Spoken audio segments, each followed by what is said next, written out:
തൃശൂർ കൂടൽമാണിക്യം ക്ഷേത്രത്തിൽ കഴകക്കാരനാകാനില്ലെന്ന് വി.ഐ. ബാലു.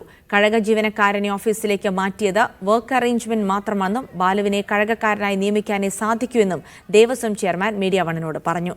ക്ഷേത്രത്തിൽ ജാതി വിവേചനമുണ്ടെന്ന് തീർക്കാൻ ചിലർ ശ്രമിക്കുന്നതായി തന്ത്രിമാർ ആരോപിച്ചു.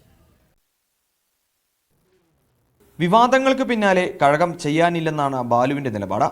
വർക്ക് അറേഞ്ച്മെന്റ് എന്ന പേരിൽ ക്ഷേത്രം ഭരണസമിതി ഓഫീസിലേക്ക് മാറ്റി നൽകിയ ജോലി ചെയ്യാം എന്നാണ് ബാലു പറയുന്നത്. തീരുമാനം അതുപോലെ തന്നെ ഫാമിലിയുടെ തീരുമാനം ഇനി എന്തായാലും ആ പോസ്റ്റിലേക്ക് ഇല്ല, ആ പോസ്റ്റിലേക്ക് പോകുന്നില്ല. പകരം വർക്കിംഗ് അറേഞ്ച്മെന്റിന്റെ ഭാഗമായിട്ട് തന്ന ഓഫീസ് ജോലി ചെയ്തോളാം.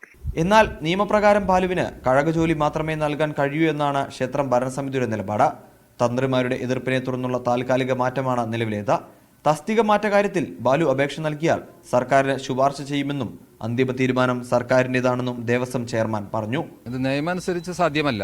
അദ്ദേഹത്തിന്റെ ആഗ്രഹത്തിനനുസരിച്ച് ജോലി കൊടുക്കാനായിട്ട് നിയമം അനുവദിക്കുന്നില്ല. അത് അദ്ദേഹം അപേക്ഷ രേഖാമൂലം ദേവസ്വം കമ്മിറ്റിക്ക് തന്നാൽ അത് മാനേജ്മെന്റ് കമ്മിറ്റി ആലോചിച്ച് സർക്കാരിലേക്ക് അയക്കും. സർക്കാരിന്റെ ലഭിക്കുന്ന ഉത്തരവാണ് നടപ്പിലാക്കുക. ദേവസ്വം ബോർഡിനെയും ദേവസ്വം റിക്രൂട്ട്മെന്റ് ബോർഡിനെയും വിമർശിച്ച തന്ത്രി പ്രതിനിധിയും രംഗത്തെത്തി.